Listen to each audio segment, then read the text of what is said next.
Okay, question 8 पे आ जाओ हम लोग का। What are the needs of creativity, innovation, और मैं एक वर्ड डाल दूंगा, इन्वेंशन। पहले ना इस वर्ड का मतलब समझो, बाद में ये क्वेश्चन क्या बोलता हो समझेंगे। एक वर्ड है क्रिएटिविटी, एक वर्ड है इनोवेशन, और एक वर्ड है इन्वेंशन। तो एक काम करो तुम लोग, कॉपी एक बोले ना, एक कॉपी बनाना थ्योरी के लिए, थ्योरी के लिए कॉपी बनाओ, अब प्रैक्टिकल के लिए कॉपी बनाओ। आ जाओ, ऑलवेज थ्योरी के लिए कॉपी बनाओ, उसमें सारा थ्योरी डेट वाइज। हेलो, सारा थ्योरी डेट वाइज। आज कौन सा डेट है, 30 जुलाई, तो लिख देना वहां पे 30 जुलाई ईडी चैप्टर 1, ऐसे करके एकदम बनाना अपने को, जिससे याद रहेगा किस दिन कौन कौन सा चैप्टर पढ़े थे, कौन सा चैप्टर पढ़े थे, कौन सा सब्जेक्ट पढ़े थे। ऐसे दो कॉपी मेंटेन करना है, एक कॉपी अकाउंट्स के लिए और एक कॉपी थ्योरी के लिए, ठीक है। ऑलवेज एग्जाम साथ में कैरी करोगे जैसा जो सब्जेक्ट रहेगा। तो एक काम करते हैं, सबसे पहले मैं तुमको समझाता हूं। देखो, एक वर्ड है क्रिएटिविटी,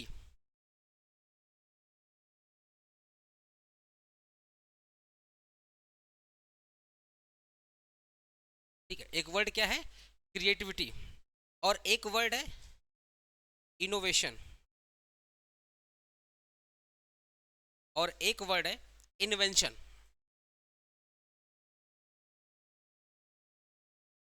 इन्वेंशन, ठीक है। अब ये क्रिएटिविटी का मतलब क्या है समझो। क्रिएटिविटी का मतलब होता है जनरेटिंग न्यू आइडियाज। क्रिएटिविटी का मतलब होता है, देखो ना, generating a new ideas, new ideas पहला पॉइंट, ठीक है। It is an imaginary process या इमेजिनेशन प्रोसेस। लिखो ना, इमेजिनरी लिखो ना, it is an, it is an होगा यहाँ पे, एन लिख देना। It is an imaginary process, ठीक है। It is an imaginary process.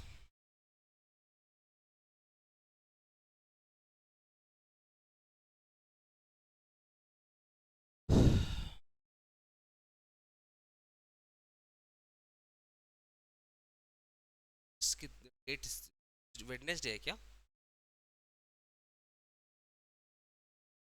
चीज बनाया था, पता नहीं है कि नहीं। एक मिनट रुको, तो मैं डिफरेंस भेज दूंगा इसका, ग्रुप में मैं इसका डिफरेंस भेज दूंगा। देख रहा हूँ मैंने।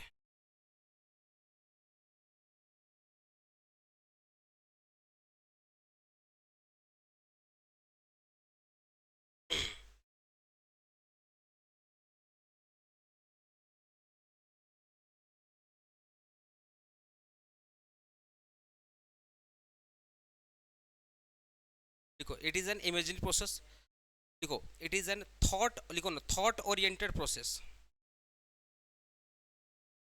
लिख लो ना, शॉर्ट में लिखवा दे रहा हूँ, थॉट ओरिएंटेड प्रोसेस,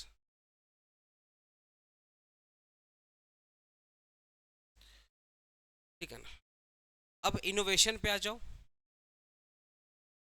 इनोवेशन पे आ जाओ। पहला पॉइंट नंबर 1 इसको लिखो,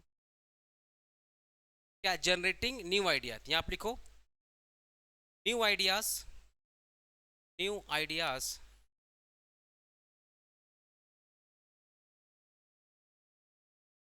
get into a practical life, get into a practical world, practical world, new idea get into a practical world। it is an imaginary process हुआ ना, तो ये एक्चुअली एक्शन प्रोसेस है, एक्शन ओरिएंटेड जो है ना, लिखा हुआ ना थॉट ओरिएंटेड, ये क्या है, action oriented. It is an action oriented, it is a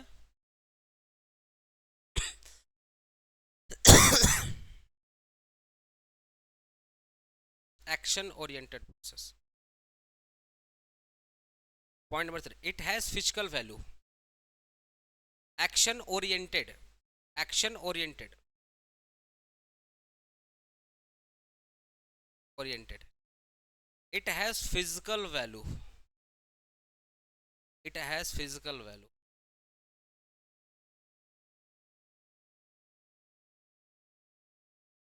physical value, ठीक है ना।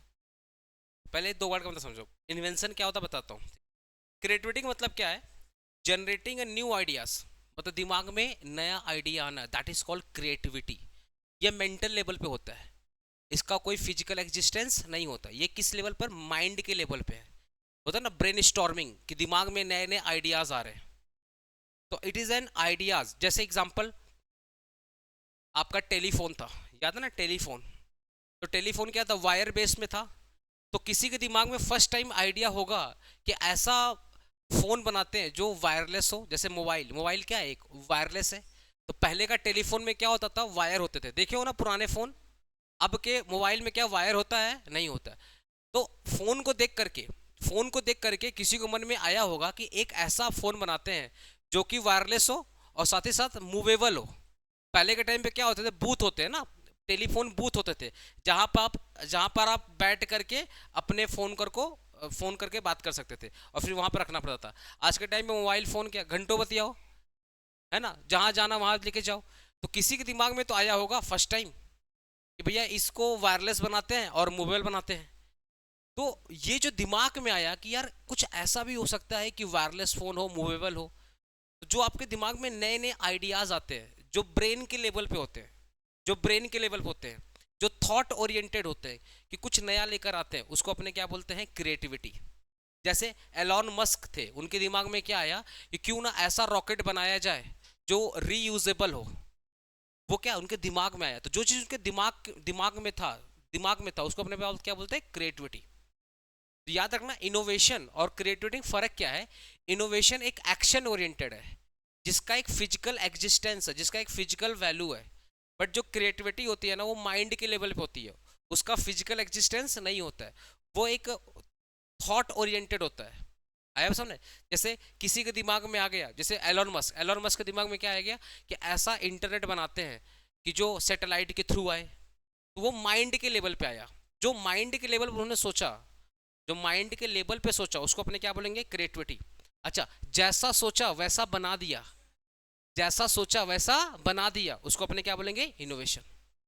आया बस सामने कि टेलीफोन था वायरलेस, टेलीफोन था विथ वायर, बना दिया वायरलेस। तो जो बना दिया, जिसका एक फिजिकल वैल्यू है, जो फिजिकल एग्जिस्टेंस है, वो क्या है? इनोवेशन।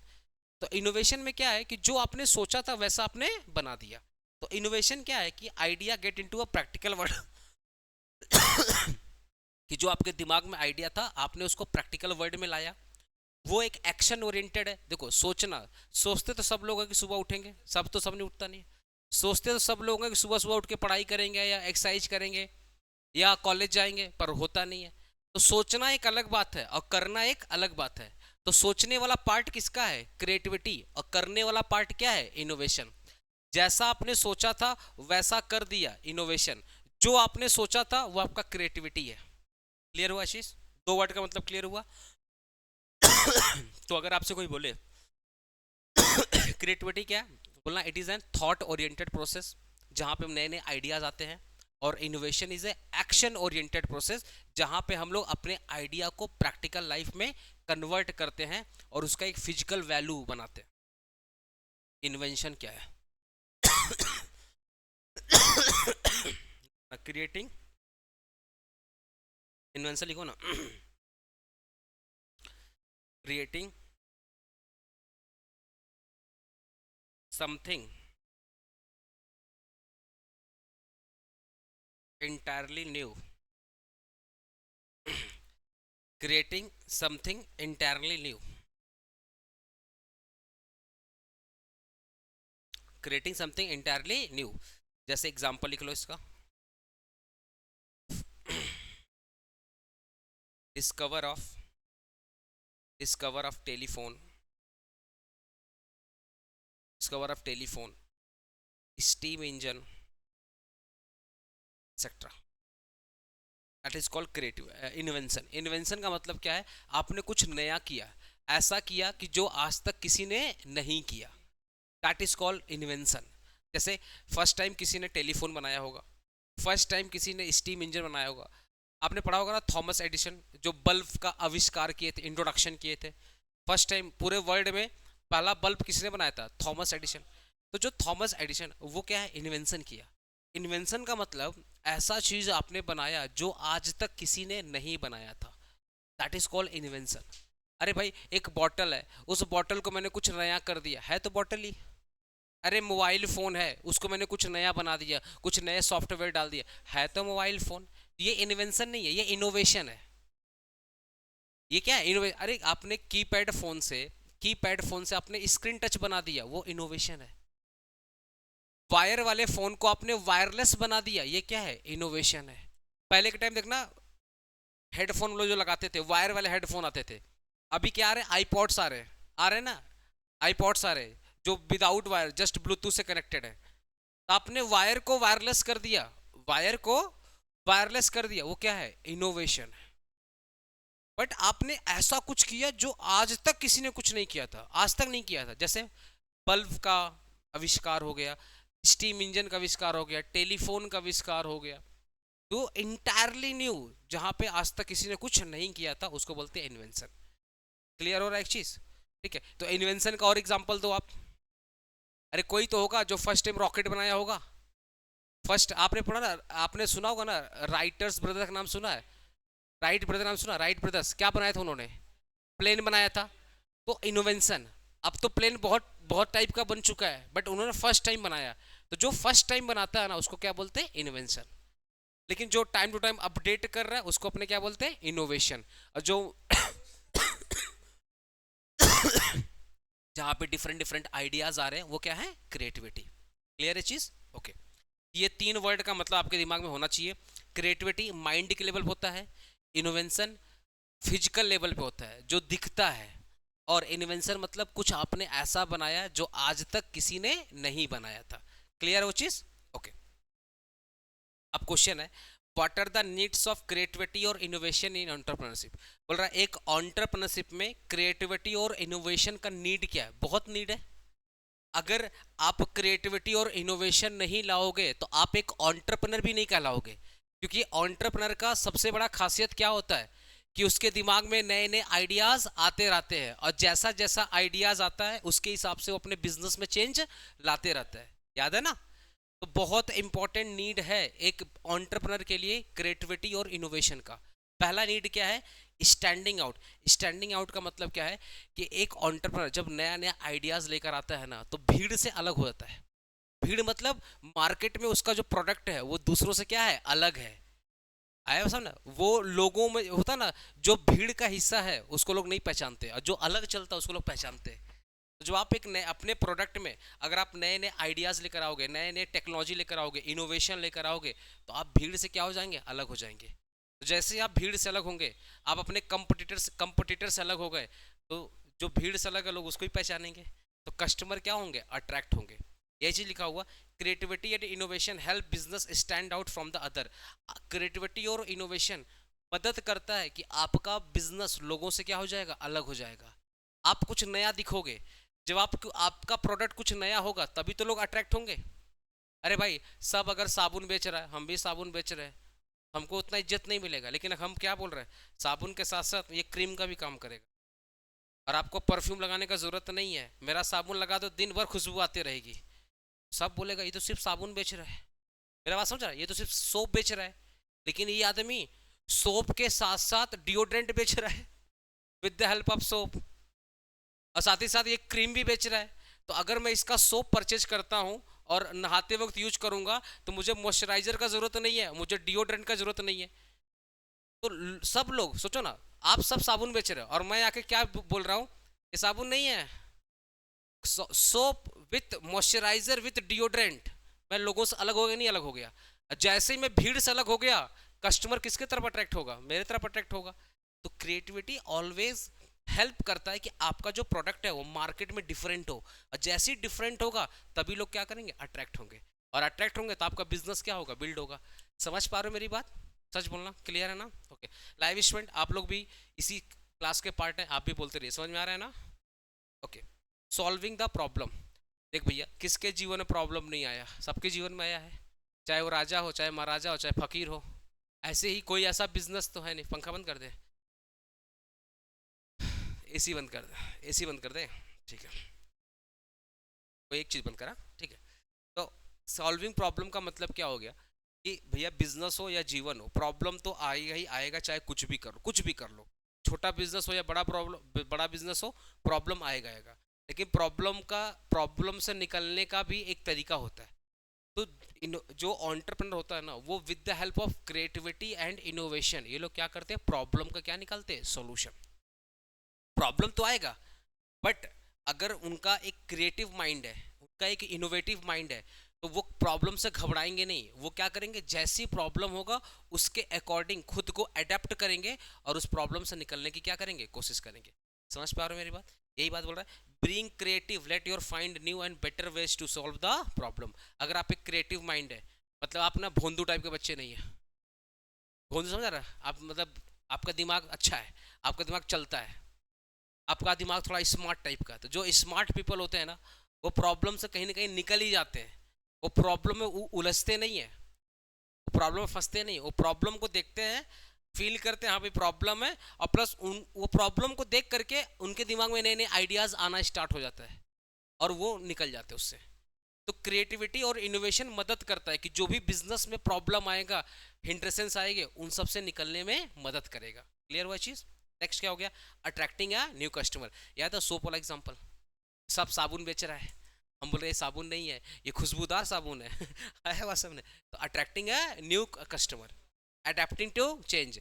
जब आपके मन में नए नए क्रिएटिविटी और इनोवेशन आया था, आप सिचुएशन देखो, कस्टमर जो है एवरी, याद रखना, कस्टमर हर वक्त बदलते रहता है ना। एवरी 5 ईयर 10 ईयर में मार्केट पूरी बदलती है, क्योंकि नई जनरेशन आती है। अरे अभी जो 10 साल का है वो तो 20 साल का होगा, जब वो 20 साल का होगा तो वो नया नया दिमाग में उसका कुछ आएगा।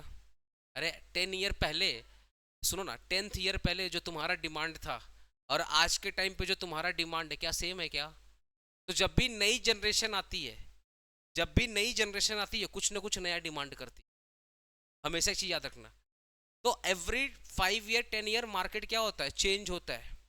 तो ये क्या होते हैं ना, जो एंटरप्रेन्योर होते हैं ना, वो हमेशा मार्केट को क्या करते हैं, रीड करते हैं।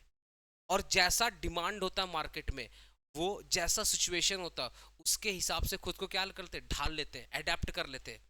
और उस वक्त क्रिएटिविटी और इनोवेशन ही मदद करता उस सिचुएशन से निकलने में। अच्छा एक चीज तुम मेरे बात को बोलना, तुम लोग एग्री करता है कि नहीं एग्री करता है?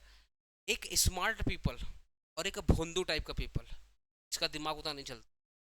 प्रॉब्लम दोनों को जीवन में आएगा, लेकिन कौन निकलेगा, स्मार्ट पीपल निकलेगा या भोंदू टाइप का निकलेगा? बोलो, प्रॉब्लम कौन जल्दी सॉल्व करेगा? स्मार्ट का मतलब क्या है, स्मार्ट का मतलब उसका दिमाग बहुत तेज चल रहा है, आप वो घबरा नहीं रहा है, उसको पता है आज नहीं कल तो निकल ही जाएंगे।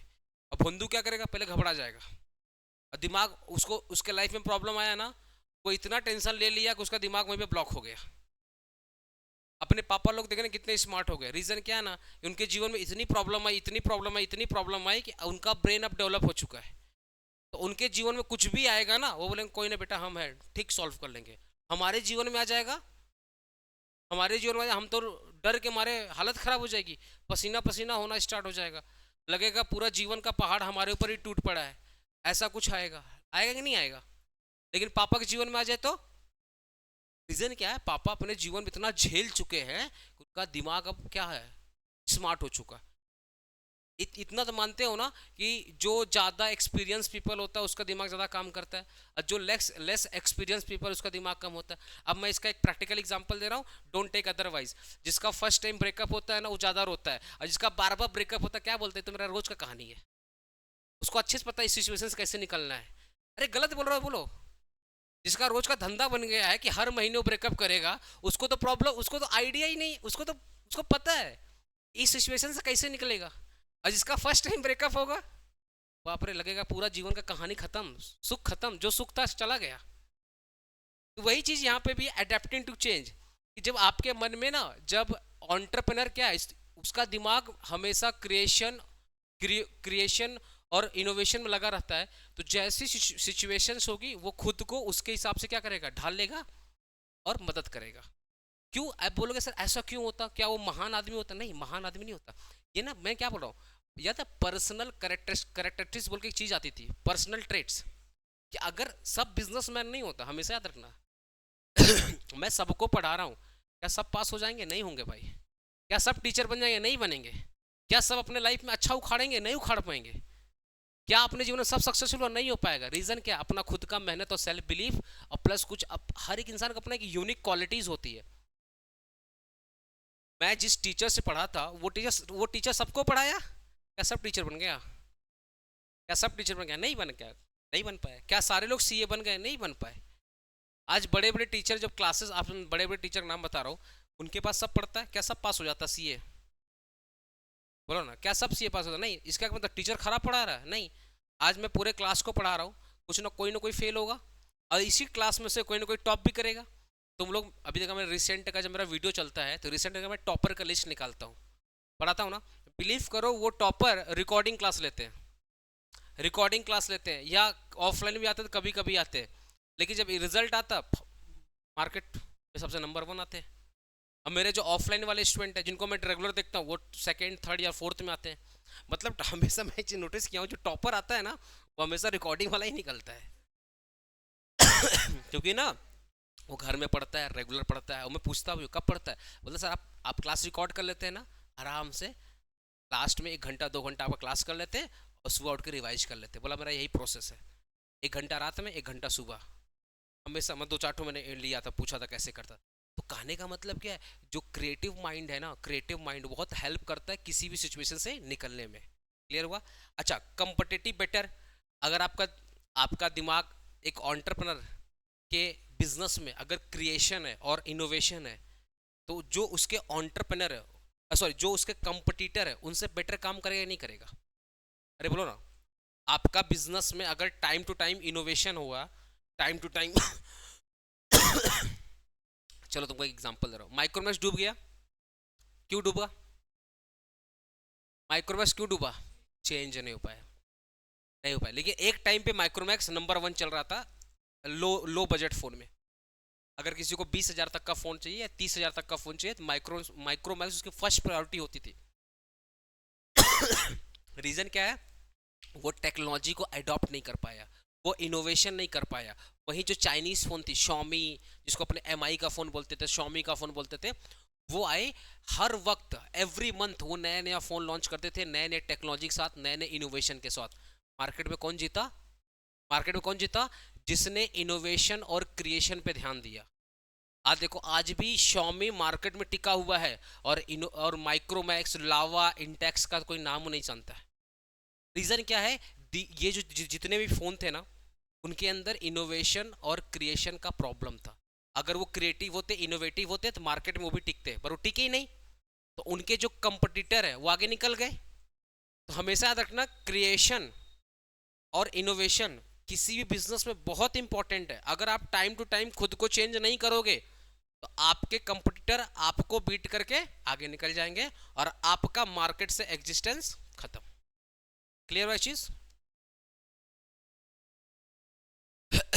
Building a brand value, obviously जब आप टाइम टू टाइम नए नए इनोवेशन करोगे, नए नए क्रिएशन करोगे, तो आपका ब्रांड वैल्यू मार्केट में बढ़ेगा। जैसे आज शॉमी का देख लो, ब्रांड वैल्यू है कि नहीं? ब्रांड वैल्यू है। और इंस्पायरिंग द अदर्स, जो आप लाइफ में कुछ नया करते हो, इनोवेशन करते हो, तो लोग उसको देख करके सीखते हैं। ठीक है? ऐसा थोड़ी होता है कि आपने किया तो वो लोगों को इंस्पायर नहीं किया, इंस्पायर तो करता ही है। हम लोग बीकॉम में मैराथन लाने वाले हैं, हम लोग मैराथन स्टार्ट किया बीकॉम में। बिलीव नहीं करेगा ना अभिषेक, मैं तुमको बोल रहा हूँ ना, तुम यहाँ पे पढ़ने आया किसी ना किसी सीनियर के हेल्प से, चाहे तुम्हारे दीदी होगा या भैया हो, किसी से। तुमको मैं जो बोल रहा हूँ जाकर सेम बात बोलना। आज अभिषेक सर ने क्लास में बोला, पहले कैलकाटा यूनिवर्सिटी में मैराथन चलता था 1 घंटा 2 घंटा, अभिषेक पांडे फर्स्ट टाइम मैराथन लाया 7 घंटा 8 घंटा। हम लंबा लंबा मैराथन लेकर आए, क्योंकि मैंने क्या बोला कि 1 घंटा 2 घंटा में कैसे मैराथन होगा बताओ। लोग क्या करते थे, आते थे बस इंपॉर्टेंट टॉपिक डिस्कस करते थे। मैं क्या किया, मैराथन में A to Z, मेरे को देख देख करके ना सारे टीचर 4 घंटे 5 घंटे में आ गए। क्योंकि भाई ऑब्वियसली अगर आपको पूरा चैप्टर खत्म करना है एक दिन में, तो आप कैसे खत्म कर पाओगे 2 घंटे में? पॉसिबल ही नहीं है। मेरे यूट्यूब में जाकर देखना, पॉपुलर वीडियोस अगर आप क्लिक देखना, सर 6-6 घंटे 7-7 घंटे का मैराथन है। तुमको किसी यूट्यूब चैनल के में नहीं दिखेगा इतना घंटे का मैराथन। ये मैंने फर्स्ट टाइम लेकर आया स्टूडेंट को पसंद भी आया, क्योंकि वो स्टूडेंट ज़्यादा पसंद किया जो कुछ नहीं पढ़ा था, और उसको मैंने A to Z पढ़ा दिया। एक दिन में, और इंपॉर्टेंट क्वेश्चन भी दे दिया। ये होता है, इससे क्या होता है, इंस्पायरिंग अदर्स। जब मैं 6-6 घंटे 7-7 घंटे का मैराथन कराया ना, तो दूसरे टीचर भी इंस्पायर हुए, तो वो लोग भी अब 4 घंटे 5 घंटे जैसा उनका कैपेसिटी उसके हिसाब से वो करवा रहे हैं, और बहुत अच्छा करवा रहे हैं। ऐसा नहीं है कि मैं बहुत अच्छा कराऊँ, नहीं, वो टीचर के अंदर भी कैपेबिलिटी थी, बट उनको लगा अभिषेक करवा रहा है तो हम भी करवाते हैं, और बहुत अच्छा पढ़ा रहे हैं। मतलब जितने भी रिस्पेक्टेड टीचर है मार्केट में, बहुत अच्छा वो भी करवा रहा है। ऐसा कुछ नहीं है कि एक टीचर बहुत अच्छा कराता है बाकी सब करा, नहीं, सब अच्छा पढ़ा रहा है, सब अच्छा मतलब मैराथन करवा रहा है। तो कहीं ना कहीं मेरे को देख करके भी ना लोग इंस्पायर हुए और लंबा लंबा मैराथन करवाना स्टार्ट किए। उसका मैं देखो, मैं उसका वो नहीं लेना चाहता हूँ, मैं बस एग्जाम्पल के थ्रू बता रहा हूँ। मैं क्रेडिट क्यों लूँ, भाई मेरे को लेना नहीं क्रेडिट, मैं बस एग्जाम्पल दे रहा हूँ। और ये मैं डंके की चोट बोल रहा हूँ ना, कि आप अपने सीनियर जाके पूछना, इस 6-6 घंटे 7-7 घंटे का मैराथन मैंने स्टार्ट किया, और उसको देख करके बाकी टीचर भी लेकर, तो कहीं ना कहीं अच्छा काम लोगों को क्या करता है, इंस्पायर करते हैं। मैं भी बहुत सारे टीचर सीखता हूँ, कोई टीचर अगर कोई नया चीज़ लेकर आता तो मैं भी सीखता हूँ। तो क्या होता है ना, जब तक देखो, जब तक आप सीखोगे नहीं आगे नहीं बढ़ोगे, आपको सीखना पड़ेगा। अच्छा आदमी वही है कि जो अपने मित्र से भी सीख ले और अपने दुश्मन से भी सीख ले। अब दुश्मन तो कोई है नहीं मेरा, वैसे मैं बता रहा हूँ, अच्छा तो वही है, समझा, क्लियर हुआ चीज़।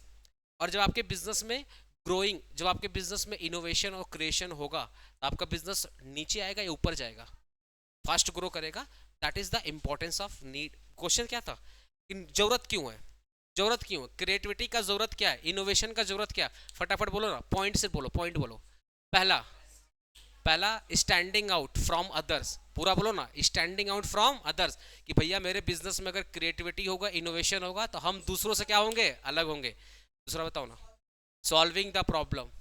हम अगर मेरे मन में क्रिएशन और इनोवेशन का भूख है ना, तो प्रॉब्लम कितनी भी आ जाएगी हम उसको क्या करेंगे, सॉल्व कर देंगे। और बताओ, अट्रैक्ट द कस्टमर, हमारा जो प्रोडक्ट होगा वो दूसरों से क्या होगा, अलग होगा, तो कस्टमर क्या करेंगे, अलग कस्टमर अट्रैक्ट होंगे। नेक्स्ट बताओ, एडेप्शन टू चेंज, कि जैसा सिचुएशन होगा खुद को क्या कर देंगे, अडाप्ट करेंगे।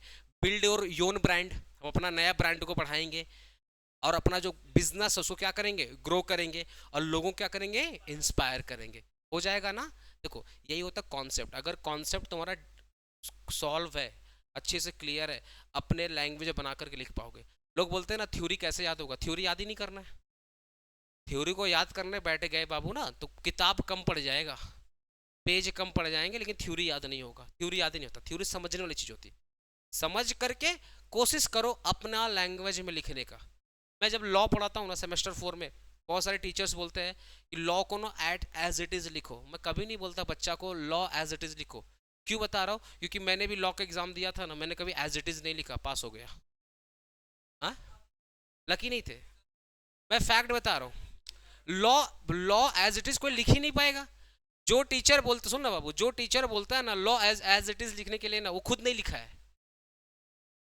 जो टीचर मार्केट में बोलता है कि लॉ एज इट इज लिखो, खुद नहीं लिखा, वो कैसे स्टूडेंट को बोल सकता है। और हम तुमको फैक्ट बता रहे हैं। तो मार्केट में बहुत कुछ होता है, लेकिन मैं तुमको वही बता रहा हूँ जो तुम्हारे लिए एप्लीकेबल होगा। कि तुम डेफिनेशन में तुम 70% एज इट इज लिखो, 30% तुम बना सकते हो, क्योंकि लॉ में कुछ डेफिनेशन होता है मीन से और कुछ होती है इंक्लूड से। क्लियर हुआ चीज। तो आपको ना पॉइंट्स याद करना है। अच्छा, मैं डिफरेंट डिफरेंट एग्जांपल क्यों दे रहा हूँ, अभी मैंने अपने एग्जांपल दिया लाइफ का, लॉ का दिया, इसका मतलब खुद का तारीफ नहीं है, इसका मतलब तुम्हारे दिमाग को ओपन करना मेरे को, कि ट्रेडिशनल थिंकिंग में नहीं आना, माइंड को क्या करना, ब्रॉड अप करना, ओपन करना है। चलो नेक्स्ट चीज पढ़ना अपने को, ऑन्टरप्रनरशिप और इंटरप्रेन्योर। ये मेरा गला कब ठीक होगा यार।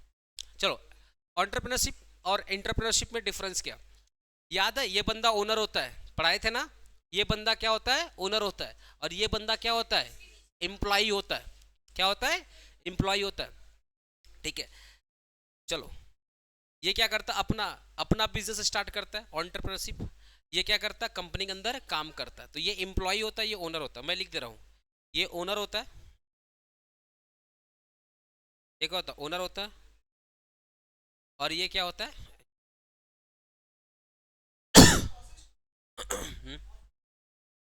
क्या चीज, नहीं नहीं, यहाँ नहीं नहीं, ऑनरशिप प्रोसेस वाला बात नहीं, क्या बोल रहा है, बिजनेस स्ट्रक्चर, टाइटल पढ़ना। टाइटल क्या है, बिजनेस स्ट्रक्चर, कि सब बिजनेस स्ट्रक्चर क्या है। तो ऑन्टरप्रनरशिप खुद का होता है, और एंटरप्रेन्योरशिप खुद का नहीं होता, वहां पे एक एम्प्लॉय के मतलब हम किसी के अंडर में काम करते हैं, ये इसके रेफरेंस में बोला जा रहा है। समझ गया ना, क्या ऊपर करे। नेक्स्ट देखो, रिस्क की बात करते हैं। तुम बताओ रिस्क रिस्क किसका ज्यादा है, ओनर का रिस्क ज्यादा होगा या एम्प्लॉय का रिस्क ज्यादा होगा? ऑब्वियसली भैया है तो ओनर, अपना सिक्का कैसा भी अपना ही सिक्का रहेगा, आया सामने, तो ओनर का ज्यादा लॉस हो सकता है। तो मोर रिस्क किसका है, ओनर का है, और लेस रिस्क किसका है, एम्प्लॉय का। Takes a person is for the potential reward, operate within the safety and net.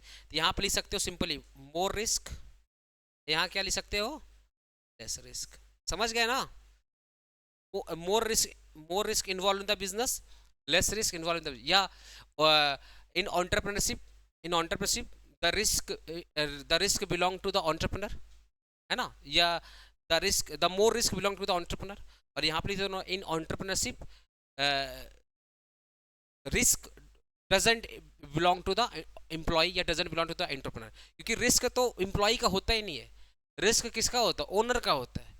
तो in entrepreneurship risk doesn't belong to employ, simple लिख देना, सिंपल लैंग्वेज लिख देना। नेक्स्ट लिखो, इनोवेशन की बात करते हैं। एंटरप्रेन्योरशिप में क्या होता है, हमेशा एक नया प्रोडक्ट या नया बिजनेस बनता है, नए प्रोडक्ट बन रहे हैं, नए सर्विस बन रहे हैं, नए नए सर्विसेज लॉन्च हो रही है। एंटरप्रेन्योरशिप में क्या है, innovate and drive changes with in the company. आप जो एम्प्लॉयज होते हैं ना, वो क्या करते हैं, कंपनी में नए नए इनोवेशन लाने के लिए इंस्पायर करते हैं, कोशिश करते हैं, अपने ओनर को बोलते हैं कि सर हम ये बिजनेस ऐसे भी कर सकते हैं।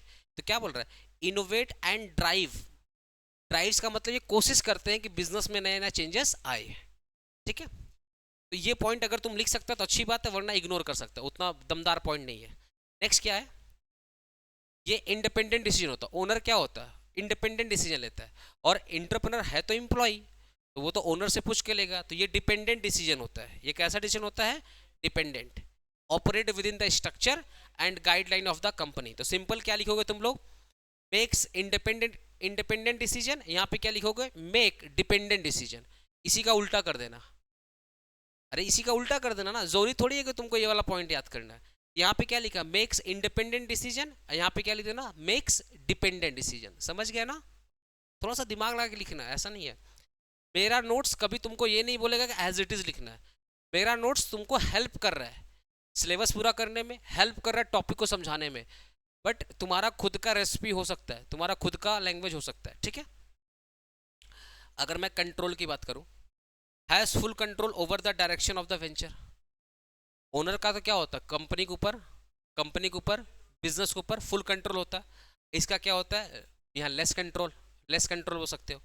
Collaborate with the colleagues and follow company objective, तो यहाँ पे ये कट करके क्या लिख सकते हो, हैज द लेस कंट्रोल। समझ गए ना, यहाँ पे क्या लिखोगे, has a full control over the direction of the venture, यहाँ लिख दो has a less control over the direction of the venture. Clear है ना। ब्रांड की बात करें, ये अपना खुद का ब्रांड बिल्ड करता है, अरे एंटरप्रेन्योरशिप खुद का ब्रांड बिल्ड करता है, और ये क्या करता है, contribute to companies brand and culture. या बोल सकते entrepreneurship help to bring a new innovation, या entrepreneurship help to build up a new brand. तो एंटरप्रेन्योरशिप एम्प्लॉय क्या करता है, ब्रांड को बनने में मदद करता है। अरे बोलो ना, एम्प्लॉय क्या करता है, ब्रांड को बनने में मदद करता है। तो एंटरप्रेन्योर का खुद का ब्रांड होता है। आज जो लोग मेरे लिए काम करते हैं, वो क्या कर रहे हैं, एपीसी को बनाने में, अभिषेक पांडे क्लासेस को बनाने में मदद कर रहे हैं, लेकिन ब्रांड तो मेरा है। तो एंटरप्रेन्योर क्या करता है, खुद का ब्रांड बनाता है, और जो एंटरप्रेन्योर होते हैं, जो एम्प्लॉय होते हैं, वो मदद करते हैं ब्रांड को आगे बढ़ाने में। क्लियर हो पा रहा है चीज, ओके।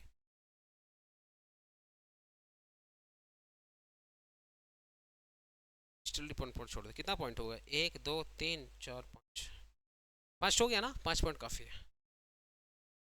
ये ऑलरेडी मैंने क्लियर करवा दिया ना, क्रिएटिविटी, इन्वेंशन और इनोवेशन ऑलरेडी मैंने क्लियर करवा दिया। ठीक है, डिफरेंट स्टेजेस, क्वेश्चन क्या है, इंपॉर्टेंट क्वेश्चन है। हाँ, ये लास्ट क्वेश्चन नहीं है, क्या हुआ, कहीं जाना है क्या तेरे को, जाना है? अच्छा, सुबह से परेशान है तू। What are the different stages या स्टेप्स ऑफ क्रिएटिविटी, ठीक है, बोल रहा है डिफरेंट स्टेजेस या स्टेप्स ऑफ क्रिएटिविटी। मैं तुमको पहले एक एग्जांपल देता हूँ, पहले एक एग्जांपल दूंगा, फिर बात करते हैं। मान लेते हैं ना, मान लेते हैं, चलो मान लेते हैं क्रिस का बर्थडे एग्जांपल। क्रिस, कभी ना कभी बर्थडे तो आया होगा, हाँ ठीक है। तो क्रिस का बर्थडे, ठीक है, तुम लोग भी फील कर सकते हो अपना अपना बर्थडे। अभी मान लेते हैं क्रिस का बर्थडे, ठीक है। हम लोगों ने डिसाइड किया, हम लोग डिसाइड किया कि अपने को क्रिस का बर्थडे एंजॉय करना है, ठीक है ना। बट इसको सरप्राइज होता ना, सरप्राइज बर्थडे, अपना दोस्ती में सरप्राइज बर्थडे कैसे होता है, आता है पीछे से मरना स्टार्ट कर देता है, वो लड़का लोग बर्थडे करता है, तुम लोग नहीं समझ, लड़की लोग नहीं समझ पाएगी। लड़का लोग का बर्थडे मनाने का तरीका अलग होता है, साइड में ले जाता है, मरना स्टार्ट करता है, बोला हैप्पी बर्थडे।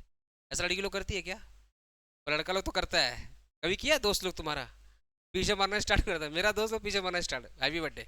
चलो मान लेते हैं क्रिस का बर्थडे अपने को एंजॉय करना, ठीक है।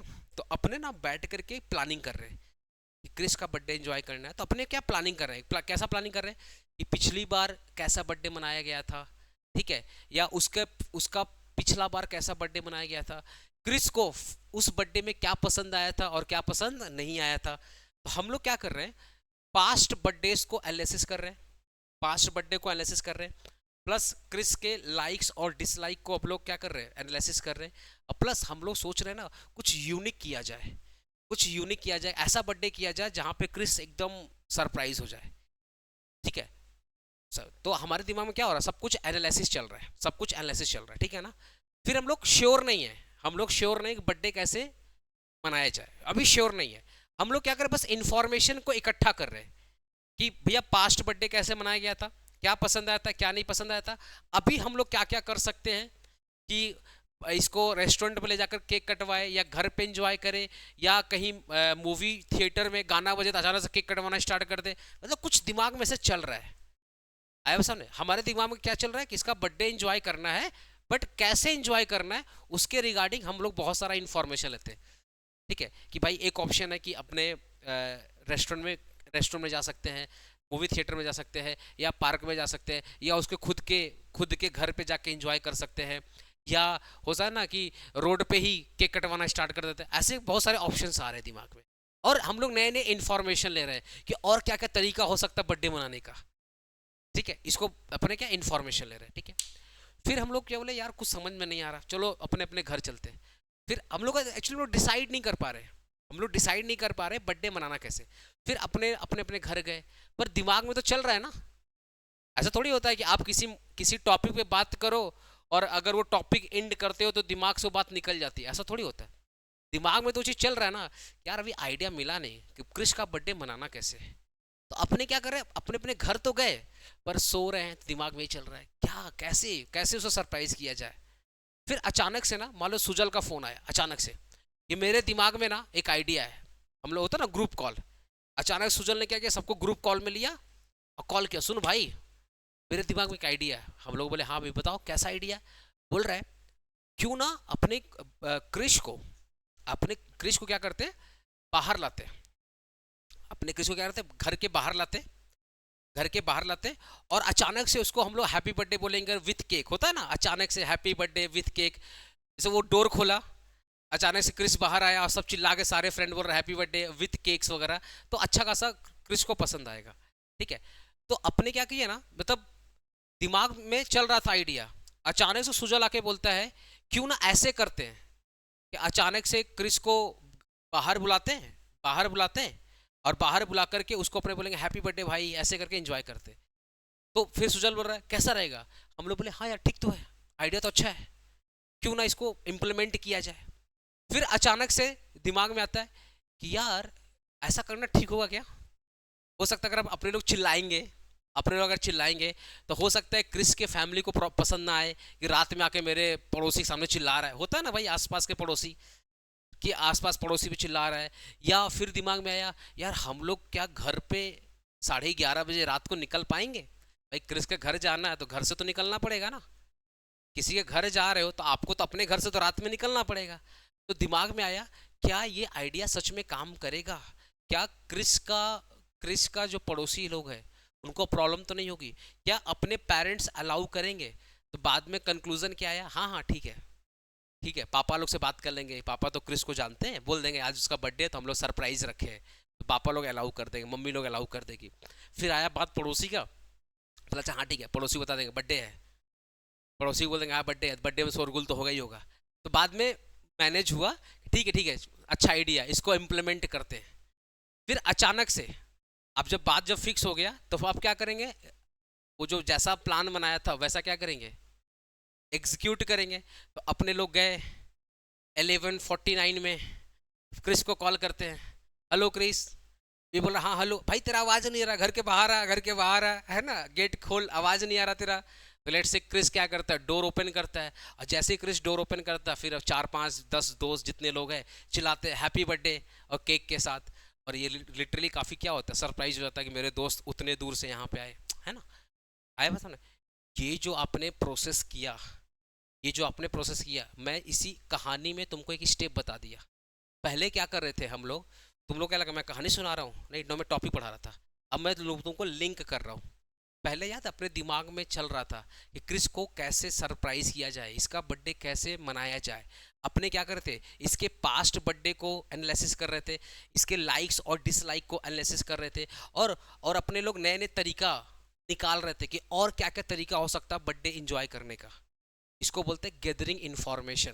क्या बोलते हैं इसको, गैदरिंग इंफॉर्मेशन। तो पहला स्टेज होता है इंफॉर्मेशन गैदर करने का, पहला इंफॉर्मेशन कलेक्ट करने का। Very good. ये पहला स्टेप क्या है, कि पहले इंफॉर्मेशन क्या करो, इकट्ठा करो।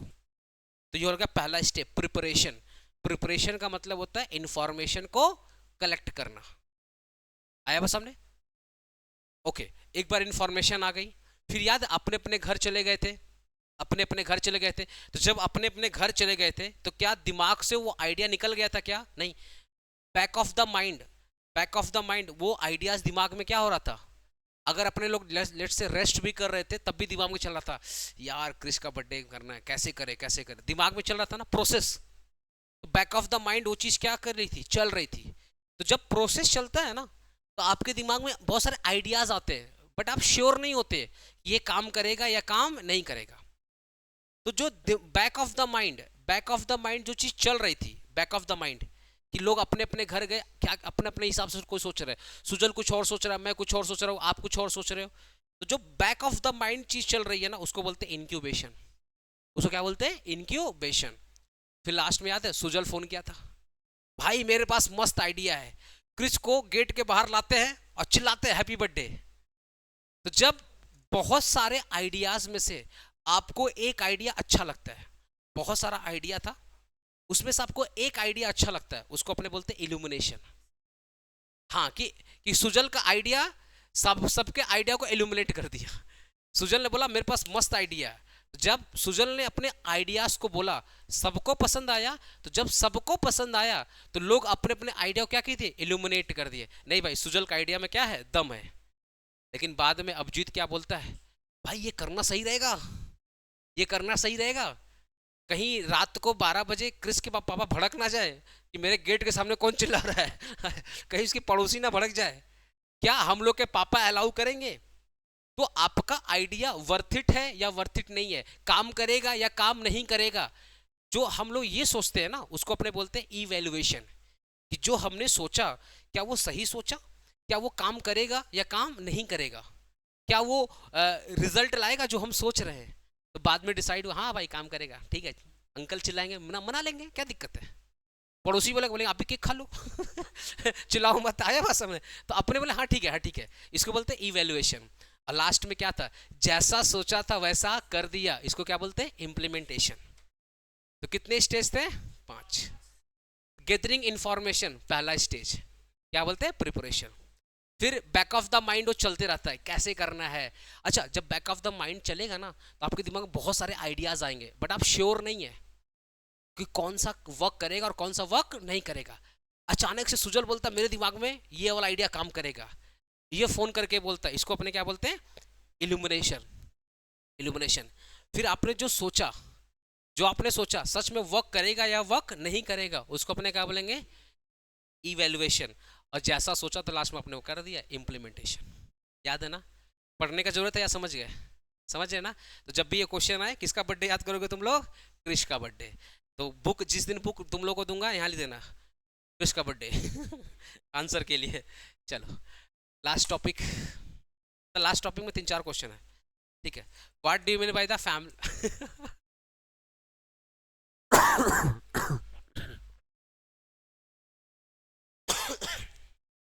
पहला टॉपिक क्या है? हाँ, what do you mean by the family business, इसका एडवांटेज क्या है और इसका डिसएडवांटेज। हाँ ऑब्वियसली। फिर विमेन एंटरप्रेन्योर कौन होता है, फिर अपने पढ़ेंगे उसके बाद रोल ऑफ फैमिली बिजनेस, ऐसे कर क्वेश्चन है, ठीक है। खत्म कर देता हूँ, टेंशन मत लो। अच्छा, फैमिली बिजनेस क्या है? जहाँ पे मेंबर खुद का पैसा लगाते हैं, जहाँ पे जनरेशन टू जनरेशन बिजनेस चल रही है। प्रॉफिट भी किसको बिलोंग करेगा? फैमिली को। डिसीजन भी कौन लेगा? फैमिली मेंबर लेंगे, ठीक है। प्लस जहाँ पे दादाजी का अलग रोल है, पापा का अलग रोल है, बड़े पापा का अलग रोल है, ठीक है, चाचा का अलग रोल है, जब बेटा लोग है उनका क्या है? अलग अलग रोल है। सब मिल करके बिजनेस क्या है? चला रहे हैं। That is called family business. अब ये फैमिली बिजनेस छोटा भी हो सकता है, बड़ा भी हो सकता है। बड़े बिजनेस, बड़े फैमिली बिजनेस सब जानता है, अंबानी फैमिलीज, मुकेश अंबानी, याद है ना? धीरू भाई अंबानी के 2 बेटे, अनिल अंबानी और मुकेश अंबानी। ये क्या था? Family business. समझ पा रहे हो ना? तो जहाँ पे जनरेशन, देखो ना, धीरू भाई अंबानी से मुकेश भाई अंबानी, फिर मुकेश से अब कौन आ गए तुम्हारे? आकाश अंबानी, ये अंबानी, ठीक है। अनिल अनिल अंबानी का ही बेटा भी बहुत अच्छा काम कर रहा है, देखो ना, जो अनिल अंबानी का बेटा आया। ये क्या? जनरेशन टू जनरेशन बिजनेस क्या चल रहा है। तो फैमिली बिजनेस में बेसिकली क्या हो रहा है? Family business are the companies that are owned and operated by the member of the same family. Normally ये जो बिजनेस होता है, इसका जो ऑपरेशन होता है, इसका जो कंट्रोल होता है, इसका जो डिसीजन मेकिंग प्रोसेस होता है, ये कौन करता है? फैमिली के मेंबर करते हैं, ठीक है। ये बिजनेस छोटे से बड़े भी हो सकता है, can be range from small to large multinational companies, ठीक है। इसमें फैमिली मेंबर बहुत इंपॉर्टेंट रोल प्ले करते हैं मैनेजमेंट और डिसीजन मेकिंग प्रोसेस में, क्योंकि फैमिली बिजनेस है ना। तो फैमिली बिजनेस में जो डिसीजन कौन लेगा? ऑब्वियसली फैमिली मेंबर्स लेंगे। तो मैनेजमेंट में इंपॉर्टेंट रोल कौन प्ले करेगा? Family members. पढ़ाए थे तुम लोग को मैनेजमेंट चैप्टर में, प्लानिंग क्या होता है, ऑर्गेनाइजिंग क्या होता है, कंट्रोलिंग क्या होता है। तो जो मैनेजमेंट का प्रोसेस है, उस मैनेजमेंट के प्रोसेस में सबसे ज़्यादा जो इंपॉर्टेंट रोल प्ले करेगा वो फैमिली मेंबर्स करेंगे। क्लियर हो रहा है मेरी बात? ओके। आज अगर आपके पापा का बिजनेस होगा, डिसीजन कौन लेगा? पापा लेंगे। अगर दादाजी भी उस बिजनेस में इन्वॉल्व हैं, तो पापा और दादा मिल करके बिजनेस करेंगे। और लेट्स से तुम भी इन्वॉल्व हो, तो टाइम टू टाइम तुम भी सजेशन दोगे, पापा ये काम ऐसे नहीं ऐसे कर सकते हैं। तो देखा जाए, जो मैनेजमेंट प्रोसेस है, जो डिसीजन मेकिंग प्रोसेस है, वो किसके सर्कल में चल रही है? फैमिली मेंबर के सर्कल में घूम। क्लियर हुआ चीज? अच्छा, इसका एडवांटेज क्या है? पहला, strong bond. Strong bond, bond का मतलब क्या है? भैया है तो अपना फैमिली, अरे बड़े पापा, चाचा, ताऊ, दादा, दादी, भैया, भाभी, सब तो अपने ही है। तो इनके बीच का जो बॉन्डिंग है, इनके बीच का जो अंडरस्टैंडिंग है, वो क्या है? सेम। अच्छा, तुम लोग से बता रहा हूँ, याद है हमारे यहाँ पे देखना एक चीज़ होता है, कास्टिज्म का बहुत इंपॉर्टेंट रोल है। इस सेम कास्ट में लोग बोलते हैं शादी करने का। एक, अगर आप ब्राह्मण है तो शादी कहाँ होगा? ब्राह्मण में। अगर आप क्षत्रिय है तो शादी कहाँ होगा? क्षत्रिय में। ऐसा बोला जाता है, ठीक है। इसके पीछे सबसे बिगेस्ट जो रीजन है ना, इसके पीछे जो बिगेस्ट जो रीजन है, वो बोला गया है बॉन्डिंग का, कि ब्राह्मण का बेटा और ब्राह्मण का बेटी, बॉन्डिंग क्या होगा? अच्छा होगा। रीजन क्या? कल्चर सेम है। कल्चर क्या है? सेम है। आए मैं सामने। तो अब लेट से नॉर्मली ब्राह्मण लोग क्या होता है? वेज होते हैं, तो ऑब्वियसली बेटा भी वेज होगा, बेटी भी क्या होगा? वेज होगा। नॉर्मली यही होता है। अगर मतलब यूपी, जैसे हम लोग यूपी से बिलोंग करते हैं, हमारे यहाँ ब्राह्मण नॉनवेज नहीं खाते, हम लोग खुद नॉनवेज नहीं खाते, हम लोग वेज खाते हैं। तो नॉर्मली बोला जाता है कि जो सेम कल्चर होगा, सेम बॉन्ड होगा, सेम परवरिश होगा, तो उसमें क्या होगा ना, लड़की अगर जाएगी ब्राह्मण के घर पे तो एडजस्ट कर पाएगी, बिकॉज उसको अपनी फैमिली का ही कल्चर वहां पे मिलेगा। तो एडजस्टिंग में क्या होगा? प्रॉब्लम नहीं होगा। तो one of the biggest reason था ये कास्टिज्म को प्रमोट करने का, बॉन्डिंग। जैसे एग्जांपल होता है ना कि जो लोग, लेट से कोई छत्री है, तो छत्री का लड़की अगर क्षत्रिय घर पे जाती है ना, तो ऑलमोस्ट सेम माहौल मिलेगा, इन्वायरमेंट क्या मिलेगा? सेम मिलेगा। अरे पुराना चीज बता रहा हूँ, अब का मॉडर्न व्हाट्सएप वाला जमाना नहीं है, वो पहले का बता रहा हूँ। ये चीज तो पहले ही से चलती हुई आ रही है ना। तो लोग, इसका one of the biggest reason था कि हमारा कल्चर से उठ करके अगर आपके कल्चर में जाएगी, तो मेरा और आपका कल्चर का जो बॉन्ड होगा वो सेम होगा, तो मेरी जो बेटी है, बच्ची है, वो आपके घर पे क्या कर लेगी? एडजस्ट कर पाएगी। अब तो ऐसा हो गया कि नहीं, मम्मी पसंद नहीं आ रहा, वीडियो कॉल कर दिखा रहे, देखिए ना किचन में कुछ है नहीं। पहले के टाइम पे ऐसा थोड़ी होता था। तो वो बहुत इंपॉर्टेंट रोल था कि आज के टाइम पे स्ट्रॉन्ग बॉन्ड का मतलब क्या हो गया कि जब अपने अपने फैमिली मेंबर मिल करके बिजनेस करेंगे तो जो लोग बिजनेस में कर रहे हैं, देखो खुद का काम करना और दूसरों का काम करना अंतर है कि नहीं अंतर है? सेम चीज में है कि फैमिली बिजनेस का एडवांटेज क्या है कि अपने मिल करके करेंगे और अपना बिजनेस है तो मेंबर के बीच में क्या है, बॉन्डिंग है। ये अपना बिजनेस है, अपने को अपना समझ के नहीं, ये अपना ही है, इसको आगे बढ़ाना है। देखो यहाँ पे family business often have strong bonds और trust among the family member which can lead to generate a loyalty and commitment for the success of the business। बोलते हैं ना ये अपना है जिसको आगे बढ़ाना है, इसको क्या करना, आगे बढ़ाना। कैसे आगे बढ़ाएंगे कि भाई मेहनत करेंगे ईमानदारी से, झूठ नहीं बोलेंगे। अब मत बोलना सर प्रैक्टिकल में ऐसा होता नहीं है, अभी मत बोलना, बट बुक में तो यही लिखा हुआ था, अपने को यही भी लिखना है, समझ आ रहा? तो family business have an strong bond and trust among the family member which can lead to greater loyalty and commitment to the success of business. एक देखो एक चीज़ तो है, तुम अपने भाई को पसंद नहीं करते हो, अच्छी बात है, बट तुम्हारे भाई को कोई मारेगा गाली देगा ना, तुमको बुरा लग जाएगा। तुम लेट से मान लो लड़की लोग की बात करो, मान लो तुम्हारी कोई बड़ी बहन या छोटी बहन है, तुम्हारा उससे मान लो झगड़ा हो रहा है, पसंद नहीं आ रहा है, लेकिन बाहर में तुम्हारी बहन के बारे में कोई कुछ भी बोले, तुमको तुरंत अच्छा मेरी बहन के बारे में बोल रहा है इधर आ। वो ना एक इमोशनल कनेक्शन होता ही होता है तो अपनी बहन चाहे जैसी भी हो, चाहे बेकारी क्यों ना हो, है तो अपनी बहन है वो सबने, तो उसको कोई नहीं बोल सकता। तो यही हाँ, सिर्फ मैं बोल सकती हूँ, कोई और बोल नहीं सकता। तो स्ट्रॉन्ग बॉन्ड का मतलब यही है कि जब फैमिली मेंबर मिल करके बिजनेस करता है ना, तो अपने फिर झूठ नहीं बोल पाते, अपने फिर वो गद्दारी नहीं कर सकते। भाई क्यों गद्दारी, बड़े पापा अपने हैं, चाचा अपने हैं, दादाजी अपने हैं, क्यों करना है, फैमिली बिजनेस है। शेयर्ड वैल्यू, शेयर्ड वैल्यू का मतलब क्या है, दादाजी ने अगर सिखाया है पापा को कि कस्टमर साथ लॉयल रहना है, कस्टमर को वही प्रोडक्ट बेचना है जो कस्टमर के लिए बेनिफिट हो, अगर प्रॉफिट कम कमा रहे हो लेकिन कस्टमर को बेनिफिट हो रहा है तो वही बिजनेस करना है।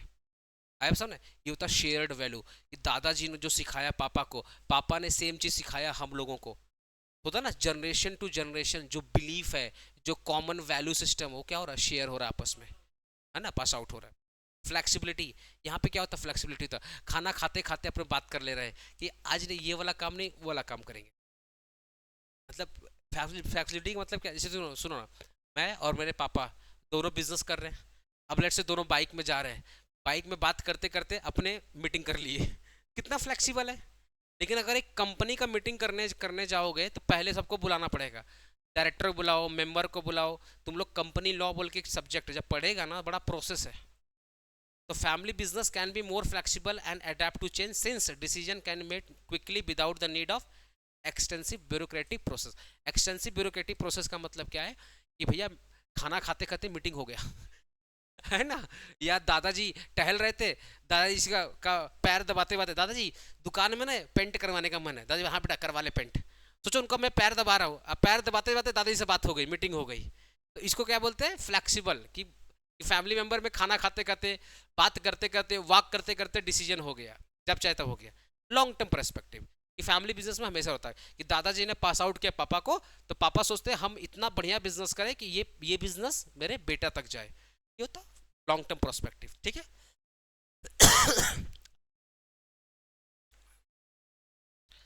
अब इसका डिसएडवांटेज क्या है, इसका डिसएडवांटेज क्या, पहला कॉन्फ्लिक्ट। कॉन्फ्लिक्ट, कॉन्फ्लिक्ट में क्या हो रहा है, एग्जांपल मान लो बड़े पापा हैं और अपने पापा हैं, तो मम्मी वर्सेस बड़ी मम्मी, घर में कुछ हो गया, इसका असर कहाँ पहुंच गया, बड़ी मम्मी बताएंगे बड़े पापा को, अब मम्मी बताएगी पापा को, पता चला दो लोग घर में लड़ रहे थे और दोनों भाई दुकान में लड़ गए। ये होता है बहुत बड़ा कॉन्फ्लिक्ट। कॉन्फ्लिक्ट किसी भी तरीके से आ सकता है कि पर्सनल मैटर को, जो पर्सनल मैटर, जो घर का मैटर था, आपने उसको बिजनेस में ला दिया। अरे होता है कि नहीं होता है कि आंटी और मम्मी लड़ रही थी या आंटी और बड़ी मम्मी लड़ रही थी, और ये बात जब पता चला अंकल और बड़े पापा को, तो वो लोग आपस में लड़ गए। बड़े पापा बोल रहे अपनी वाइफ को समझा दो अच्छी नहीं है, वो समझा रहा आपकी अच्छी नहीं, लड़ गए दोनों लोग आपस में।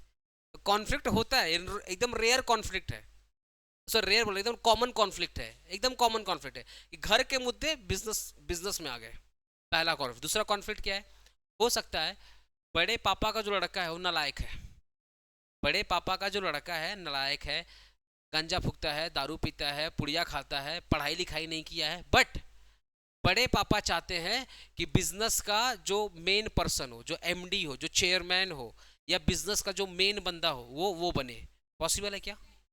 अब सोचो, चाचा है, चाचा का जो लड़का है वो एमबीए पास आउट है, पढ़ने में बहुत अच्छा है, उसका बिहेवियर बहुत अच्छा है, कम्युनिकेशन स्किल बहुत अच्छा है, पढ़ा लिखा है, और एक तरफ गंजेड़ी और एक तरफ पढ़ा लिखा, आप किसको सपोर्ट करोगे?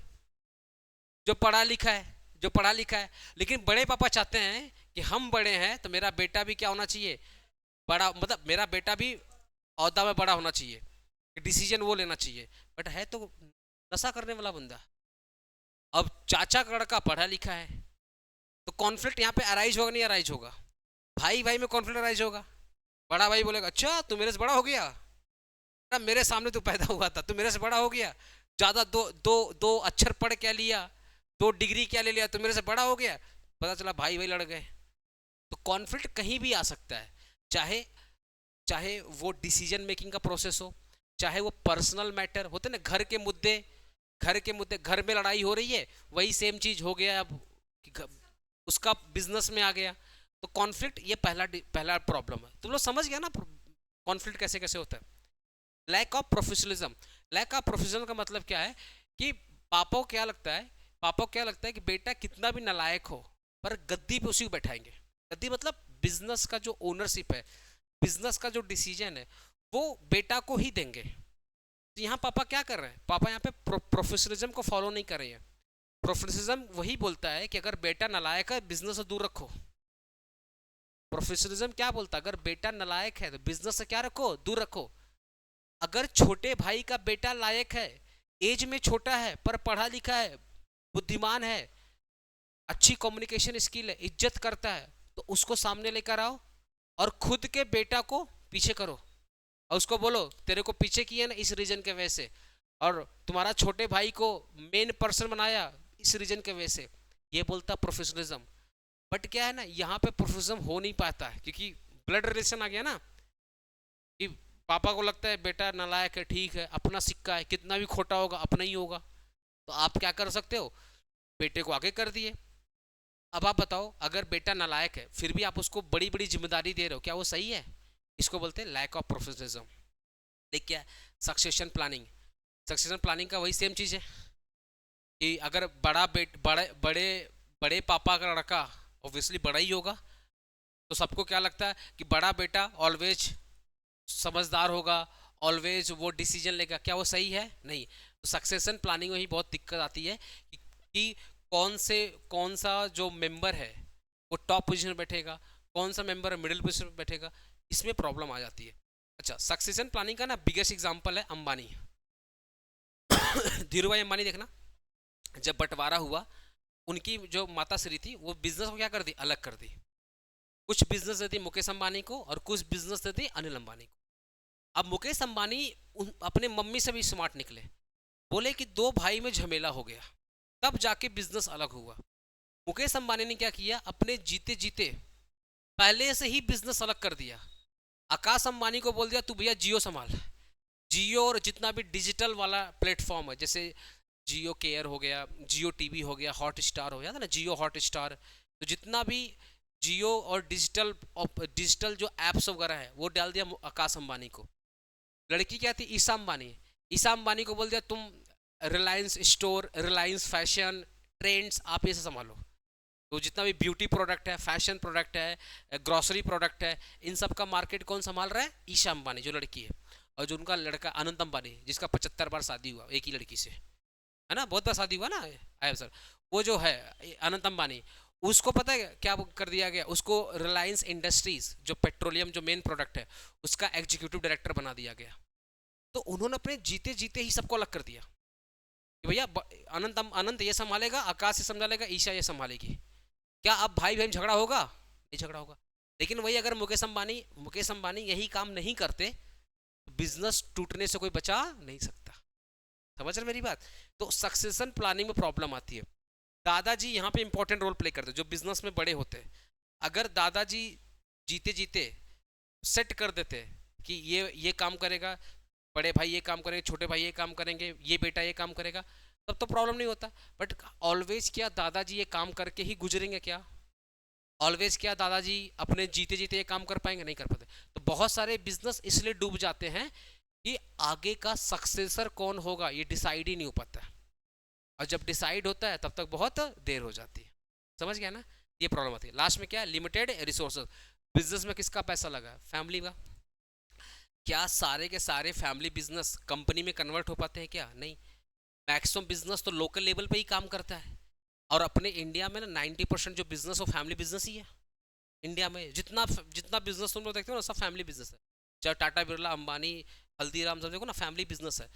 तो यहाँ पे सबसे बड़ी प्रॉब्लम क्या, लिमिटेड रिसोर्सेज, कि बिजनेस में जो पैसा लगा है वो सिर्फ फैमिली मेंबर का ही लगा है। अगर वो एक कंपनी होता तो कंपनी में तो कोई भी पैसा लगा सकता है। याद है ना, शेयर मार्केट में अगर लिस्टेड कर दोगे तो कोई भी पैसा लगा सकता है। तो यहाँ पे हो गया लिमिटेड रिसोर्सेज, कि बिजनेस में जो पैसा लगा है सिर्फ और सिर्फ फैमिली मेंबर का लगा। तो पहला डिसएडवांटेज क्या है, कॉन्फ्लिक्ट, कि भैया पर्सनल मुद्दे प्रोफेशनल मुद्दे में कन्वर्ट हो जाते हैं, या कॉन्फ्लिक्ट आ जाता है कि भैया बिजनेस कौन संभालेगा कौन नहीं संभालेगा। सेकंड होता है लैक ऑफ प्रोफेशनलिज्म, कि जो डिसीजन लिया जाता है वो बायस्ड होकर लिया जाता है, वो प्रोफेशन पे नहीं होता है, मतलब वो स्किल और टैलेंट पर नहीं होता है। नेक्स्ट क्या होता है, सक्सेशन प्लानिंग, कि बिजनेस को आगे कौन बढ़ाएगा, इस पर बहुत बड़ी प्रॉब्लम आ जाती है। लास्ट होता है लिमिटेड रिसोर्सेज, कि फैमिली में बिजनेस में जो पैसा लगा है वो बहुत लिमिटेड लगा है। पैसा कहाँ से लगा, घर से ही लगा, बाहर से पैसा नहीं है।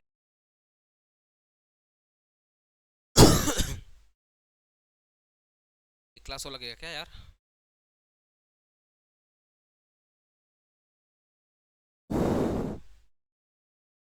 से भी दूसरा से।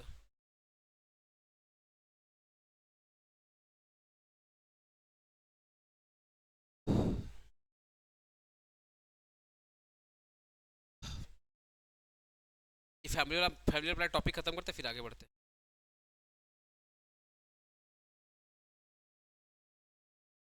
पहला what are the role of family business in India. पहला रोल क्या है, एम्प्लॉयमेंट जनरेशन। अरे चाहे फैमिली बिजनेस हो, क्या वो लोगों को जॉब देती है, नहीं जॉब देती है। अरे डिसीजन डिसीजन ले रहे बड़े पापा, पर एम्प्लॉय तो स्टाफ तो काम करेंगे ना, तो लोगों को जॉब देता है, पहला रोल है। दूसरा, देश के इकोनॉमिक ग्रोथ में जीडीपी में बढ़ाने में क्या कर रहा है, मदद कर रहा है। आज फैमिली बिजनेस है, आज वो बिजनेस कर रही है तो प्रोडक्शन कर रही है, और याद रखना जो लोग प्रोडक्शन करते हैं वही तो नेशनल इनकम में ऐड होगा।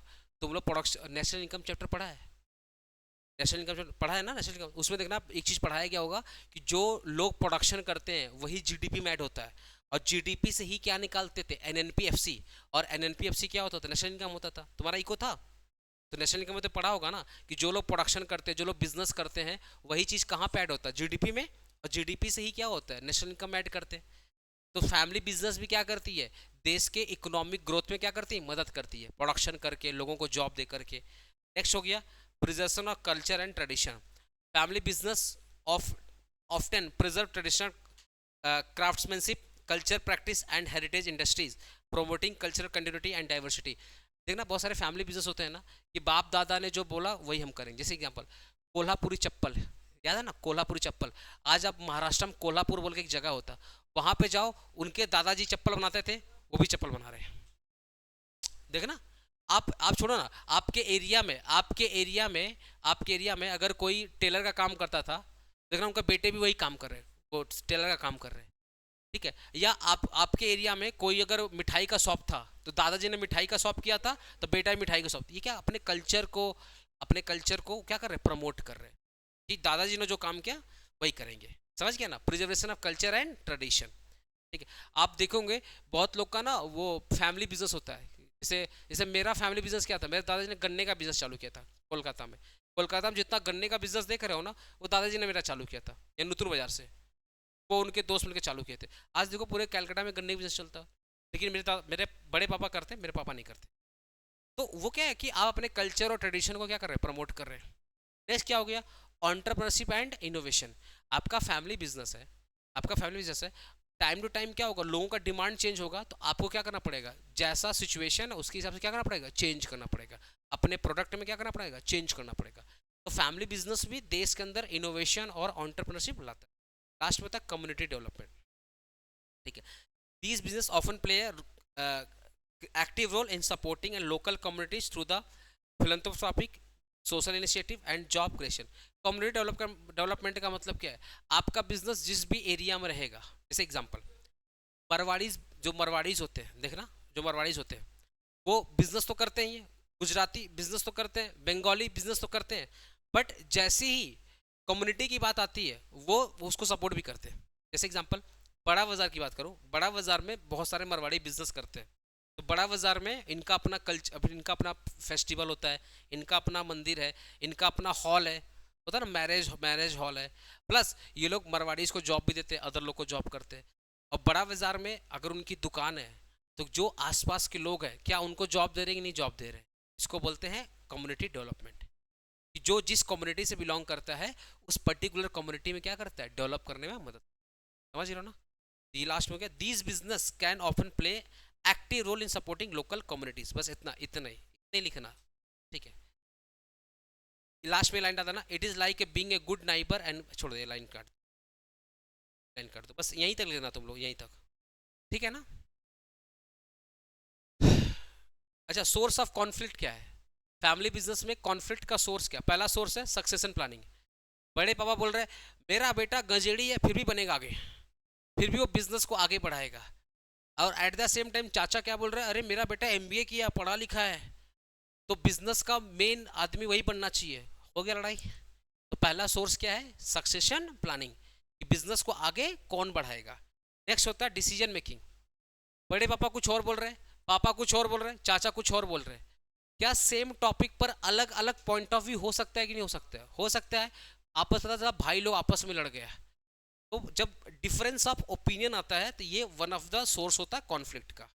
रोल्स एंड रिस्पॉन्सिबिलिटी, अगर बिजनेस में ये डिफाइन नहीं है कि बड़े पापा क्या काम करेंगे, चाचा क्या काम करेंगे, पापा क्या काम करेंगे, भाई लोग क्या काम करेगा, अगर ये डिसाइड नहीं है तो प्रॉब्लम तो आ जाएगी। अगर सबका अपना अपना, जैसे देखो ना, मुकेश अंबानी ने सबका अपना अपना रोल डिसाइड कर दिया कि मुकेश अंबानी चेयरमैन, रिलायंस ग्रुप के क्या है, चेयरमैन है। ईसा अंबानी क्या काम करेगी, डिसाइड है। आकाश अंबानी क्या काम करेगा, डिसाइड है। अनंत अंबानी क्या काम करेगा, डिसाइड है। तो अगर सब चीज़ पहले से ही डिसाइड रहता है, सबको पता है कि अपना अपना काम क्या है, लेकिन अगर ये चीज़ डिसाइड नहीं होता, कॉन्फ्लिक्ट आ जाता। ठीक है। नेक्स्ट क्या होता है, कम्युनिकेशन इशू। अब पता चला बड़े भाई छोटे भाई से बात नहीं कर रहे हैं, छोटे भाई बड़े भाई से बात नहीं कर रहे हैं, ठीक है, या एक भाई दूसरे भाई से बात नहीं कर रहा, तो अगर कम्युनिकेशन इश्यूज की वजह से भी कॉन्फ्लिक्ट आ जाता है। नेक्स्ट होता है तो पर्सनल रिलेशनशिप, घर के मुद्दे, घर के मुद्दे आप बिजनेस में लेकर आ रहे हो, तो इसके वजह से भी जो पर्सनल रिलेशनशिप होते हैं, होता है ना कि घर पे मान लो लेडीज वर्सेस लेडीज लड़ाई हो रही थी, आपने उस मुद्दे को बिजनेस में ला दिया।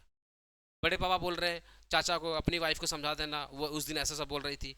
चाचा भी गुस्से में आकर बोलते हैं कि भाभी ऐसे ऐसे बोल रही थी, पता चला लड़ गए दोनों भाई आपस में। तो घर के मुद्दे आप बिजनेस में लेकर आ गए, उसके वजह से भी क्या होता है, प्रॉब्लम आ जाता है। देखो सिमने, family dynamic and personal relationship outside the business can spill over the business environment. जो बोल रहा है कि जो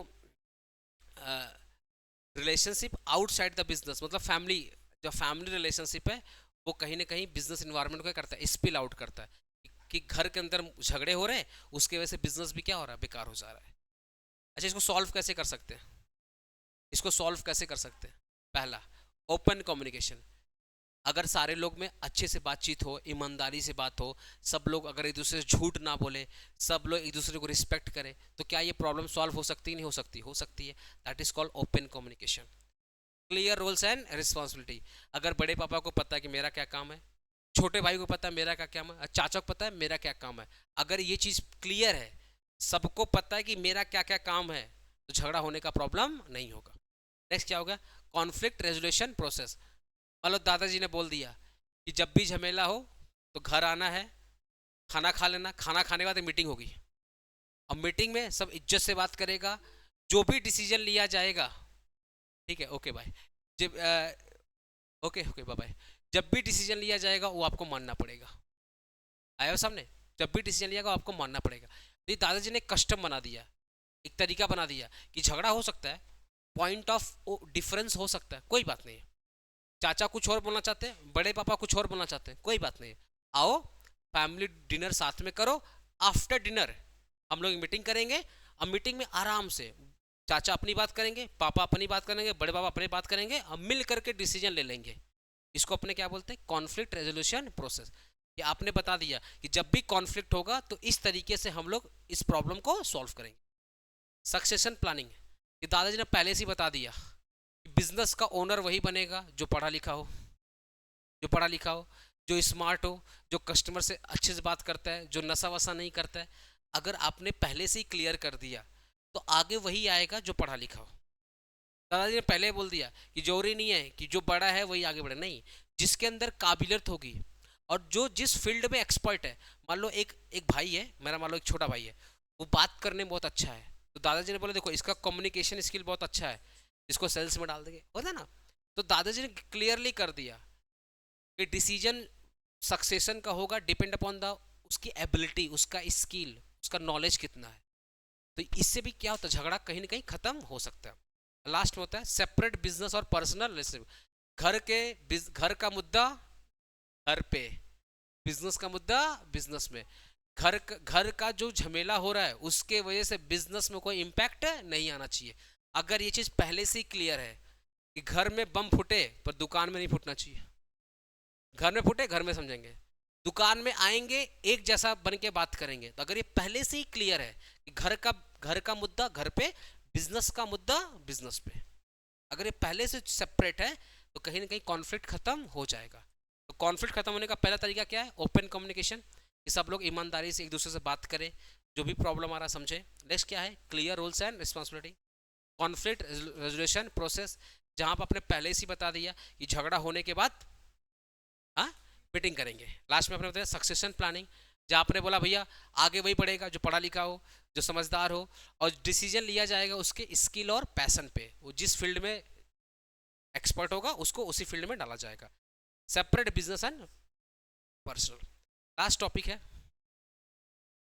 ये वाला, विमेन एंटरप्रेन्योर। अच्छा, विमेन एंटरप्रेन्योर कौन होता है and what are the problems और चैलेंज ऑफ विमेन एंटरप्रेन्योर। देखो, एंटरप्रेन्योर चाहे लड़का हो या लड़की हो, या लेडीज हो या जेंट्स हो, एंटरप्रेन्योर एंटरप्रेन्योर होता है। आया सुना, इसमें विमेन एंटरप्रेन्योर बोल के कोई चीज़ होती नहीं है, बट वो क्या है, लेडीज कर रही है, that is called women entrepreneur. तो a women entrepreneur is a woman who start and run और बिजनेस। ऑब्वियसली विमेन एंटरप्रेन्योर मतलब क्या, एक लेडीज है जो खुद का बिजनेस चालू कर रही है। तो भैया है तो एंटरप्रेन्योर ही है। जैसे एक एंटरप्रेन्योर वर्क करता है वैसे एक विमेन एंटरप्रेन्योर भी क्या करेंगे, वर्क करेगी। तो प्रॉब्लम विमेन एंटरप्रेन्योर नहीं है, प्रॉब्लम क्या है, what are the challenges she is going to faces या she faced while build up his her entrepreneurship. जब वो अपना एंटरप्रेन्योरशिप बिल्ड कर रही थी तो वो क्या क्या प्रॉब्लम फेस कर रही थी। तो प्रॉब्लम की बात करते हैं। पहला, एक्सेस टू फंडिंग। जब एक विमेन, जब वुमेन बिजनेस करना चाहती है ना, तो जल्दी बैंक वाले ट्रस्ट नहीं करते। आज के टाइम पे भी ना, अगर मैं अभी सुनो ना, मैं एक बाइक लेने वाला था, मैं जस्ट पूछा लोन किसके, मेरे को लोन लेना नहीं था, मेरे को तो कैश देके बाइक लेना था, बट मैंने पूछा लोन किसके नाम पे हो सकता है। बोला पापा के नाम पे हो जाएगा। बोले मम्मी, बोला मम्मी के नाम पे नहीं होगा। रीजन क्या है, ये लोग जेंडर बायस्ड है। इनको क्या लगता है मम्मी तो हाउस वाइफ है, और हाउस वाइफ तो बिजनेस तो करेगी नहीं, मम्मी तो हाउस वाइफ हो तो बिजनेस तो करेगी नहीं, तो पैसा कहाँ से लाएगी। तो जेंडर बायस्ड होते हैं बैंक वाले, बड़े हैं, जल्दी हाउस वाइफ को लोन नहीं देते कि उनको लगता है कि हाउस वाइफ कहाँ से लेकर आएगी, ये सपोर्टिव नहीं होते। तो एक विमेन जब बिजनेस करना चाहती है ना, तो उनके लिए सबसे बड़ा प्रॉब्लम क्या, फंड कौन देगा। हस्बैंड बोलेगा हे तुम तो घर पे रहते हो, चौका बर्तन करो, ये करो वो करो, उनको मतलब खुद को बिलीव नहीं, बैंक वाले भरोसा नहीं करते। तो पहला प्रॉब्लम क्या है, access to funding. Women entrepreneur have difficult to accessing the capital और investment opportunity compare to the male को जल्दी लोन मिलता है। मैं बता रहा हूँ आज के टाइम पे भी मम्मी लोन लेने जाएंगे चांसेस कम है, पापा लोन लेने जाएंगे मिल जाएगा। होता है कि नहीं होता है। तो पहला होता है जेंडर बायस, लोग मेन को ज़्यादा प्रिफर करते हैं बिजनेस करने के लिए और विमेन को कम। आज एक दुकान में अगर जेंडर बैठता, मतलब मेल बैठता है तो कोई शौक नहीं होगा, बट सेम दुकान में अगर फीमेल बैठती है लोग शौक हो जाते हैं। तो जेंडर बायस की वजह से प्रॉब्लम आता है कि एक विमेन को ज़्यादा प्रॉब्लम फेस करनी पड़ती है जब वो खुद का एक बिजनेस चालू करती है।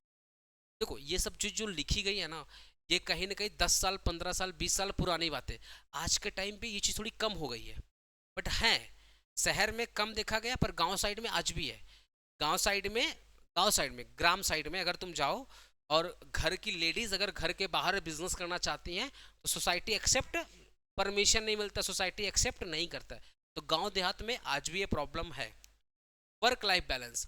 अब एक वीमेन को भाई घर भी देखना है ना, बच्चे भी देखने हैं, खाना भी बनाना है, सब कुछ करना है, प्लस उनको बिजनेस भी करना है, तो कहीं ना कहीं वर्क लाइफ बैलेंस में प्रॉब्लम आता है। लास्ट में क्या बोला, लिमिटेड नेटवर्क।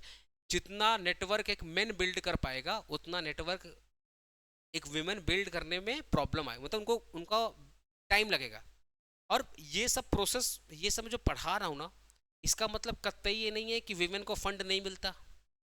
इसका मतलब ये भी नहीं है कि विमेन वर्क लाइफ बैलेंस नहीं कर सकती हैं, पर ये किसके कंपेयर बोला जा रहा है, मेल के कंपेयर बोला है कि मेल बहुत जल्दी नेटवर्क बिल्ड करता है, बहुत जल्दी वो फंड क्रिएट करता है।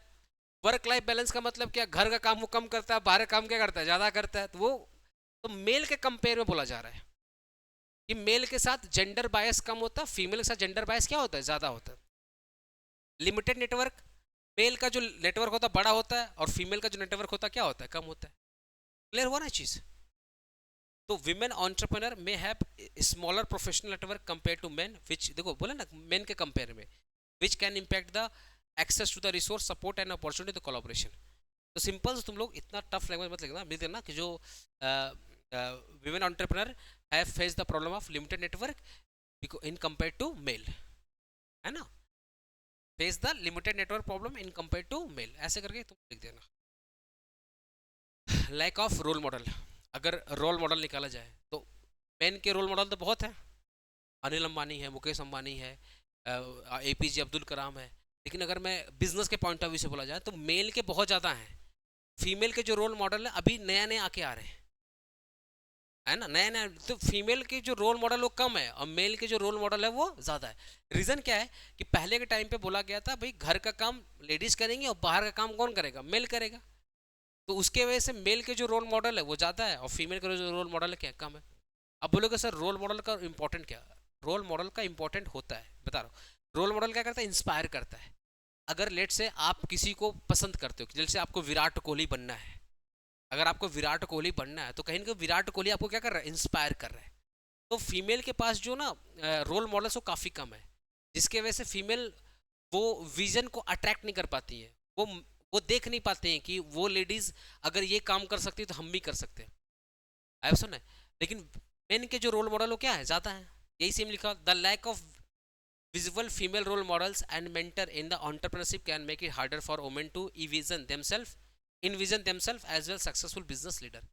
सिंपल से ये लिखना है कि जो विमेन के रोल मॉडल है काफ़ी कम है, जिसके वजह से विमेन जो बिजनेस करती है ना तो बहुत बड़ा बिजनेस नहीं कर पाती इन कंपेयर टू मैन। ऐसा नहीं बिजनेस करती हैं बट बहुत बड़ा नहीं कर पाती, बिकॉज रोल मॉडल की क्या है, कमी है। सोसाइटल एक्सपेक्टेशन, कि भैया सोसाइटल एक्सपेक्टेशन का मतलब क्या है कि बिजनेस बना है मेल के लिए, फीमेल के लिए नहीं बना है। तो सोसाइटल एक्सपेक्टेशन में एक चीज़ यहाँ पर डाल सकते हो, societal expectation and stereotypes about the gender roles में influence how women are perceived in the business settings and affecting their confidence and ability to assert themselves। अब देखो दिक्कत क्या ना, ये लैंग्वेज बहुत टफ लिखा हुआ है, ये तुमको याद करने में तकलीफ हो जाएगा।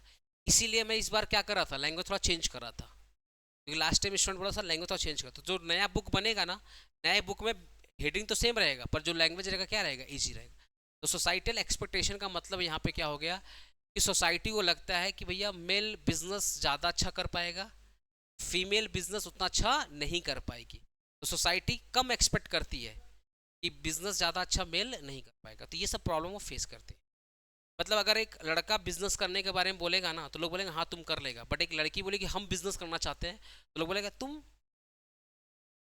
हाँ तो तुमको पहले कॉन्फिडेंस क्या करते, तो वो वही बात है सोसाइटल एक्सपेक्टेशन, कि सोसाइटी बोलती है कम होता है। क्यों नहीं, बहुत लेना है। हाँ अरे जो वो शार्क टैंक में तो देखो दिखती है ना, हाँ शार्क टैंक में दिखती है। प्लस वो देखना वो शुगर कंपनी की जो आती है, अरे जो लिपस्टिक है सब बनता शुगर कंपनी वो देख लो। प्लस हेल्थ केयर की हैं वो, इम्प्योर बोल के, इम्प्योर हेल्थ केयर बोल के वो लड़की बैठती है। मामा अर्थ का देख लो। प्लस हम अच्छा ये जो मूर्ति नहीं, कौन मूर्ति है, अरे वो जो आईटी कंपनी है ना, इन्फोसिस, अरे इन्फोसिस के जो उनकी अरे हस्बैंड वाइफ ने मिलके किया था, नारायण मूर्ति की वाइफ, क्या नाम मैं भूल गया, बहुत अच्छा नाम उनका, नाम मुझे याद है भूल गया। तो वो लोग हैं, इवन आप देखो ना, नीता अंबानी, अरे मुकेश अंबानी की वाइफ जो नीता अंबानी है, वो विमेन डायरेक्टर थी रिलायंस कंपनी में।